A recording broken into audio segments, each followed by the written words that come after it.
आज से श्रावण मास चालू हो रहा है। मेरी अपनी ओर से प्रदेशवासियों को, देशवासियों को, उज्जैन वासियों को सबको बहुत बहुत बधाई।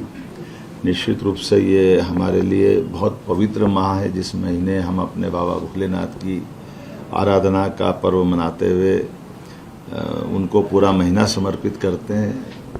ऐसे में मैं प्रदेश भर के सभी तीर्थ स्थानों पर प्रशासन के माध्यम से मैंने आह्वान किया है कि हर जगह हमारे यात्रियों को कोई कष्ट न हो, उनकी सुविधाओं का प्रॉपर ध्यान रखा जाए। जहां कावड़ी आते जाते हैं वहां मार्ग में उनके लिए प्रबंधन करने के लिए यथायोग्य प्रकार से शासन और सरकार के साथ समाज भी बहुत सारे प्रकार की चिंता करता है। कावड़ यात्रियों के लिए सब प्रकार की व्यवस्था करने के लिए जितना बन सके हम हर जगह प्रबंधन कर रहे हैं। खासकर ओंकारेश्वर और महाकालेश्वर में बड़ी संख्या में कावड़ यात्री आते हैं। ऐसे में उनके आने जाने के मार्ग पर भी सभी प्रकार के प्रबंधन करने के निर्देश अपनी सरकार ने जारी किए। इसी के साथ ओंकारेश्वर के साथ ही साथ अमरकंटक पे भी छत्तीसगढ़ और मध्य प्रदेश की काफ़ी बड़ी संख्या में हमारे यात्री वहाँ भी आते जाते हैं। मैं उम्मीद करूँगा कि दर्शन की व्यवस्था, पार्किंग की व्यवस्था, प्रबंधन, कुछ रास्ते में जलपान या अन्य प्रकार के प्रबंधन करने के लिए भी सरकार तालमेल कर रही है।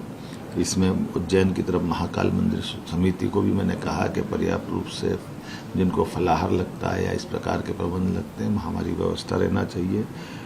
जलपान की व्यवस्था भी होना चाहिए। ऐसे इंदौर प्रशासन से भी कहा है, वो भी प्रबंधन कर रहे हैं। मैं अपने सभी श्रद्धालुओं से अपील करना चाहूँगा कि बारिश का समय है, इसलिए आवश्यक कपड़े भी लेकर के आए, आवश्यक सावधानी लेकर भी आए और छोटे बच्चों का विशेष ध्यान रखें।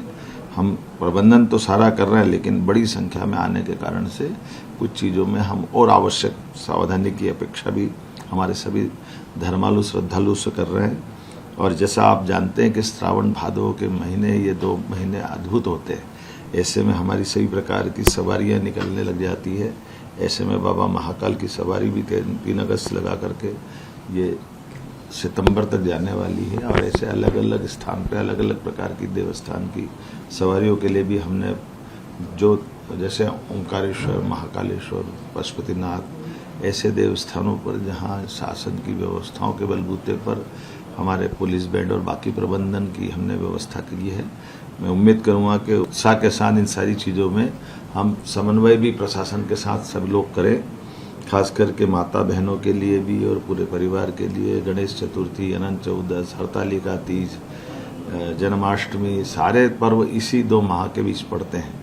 इनके बाद नवरात्रि और श्राद्ध के साथ हमारा अगला दशहरा दिवाली का पर्व चालू होगा। तब तक वर्षा काल समाप्त हो जाएगा, लेकिन वर्षा काल के अंदर अल नीनो का प्रभाव भी दिख रहा है।